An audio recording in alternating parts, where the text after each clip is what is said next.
Hi guys, welcome back with me again in this channel. On today's tutorial, I'm going to show you how you can create stories on Messenger. So in here, I've already on the Messenger apps, and to start creating a story, you can see at the bottom there is a stories button that you can click. So these are the stories of my Messenger or Facebook friends. So if you want to create one, you can see at the top there will be this plus icon, add to story. So you can just tap on that.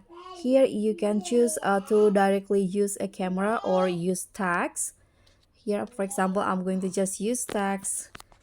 I'm going to just write a task. Here you can see at the bottom you can change the background of the tags if you want to, and you can also add stickers like this. You can change it, you can change the time, you can also change or ask question.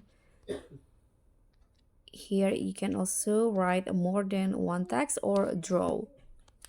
After that, you can just click on share now to publish or upload your story to the Messenger app. So that's all from me. Thank you so much for watching. Don't forget to like, comment, and subscribe. Also, click on the thanks. Bye.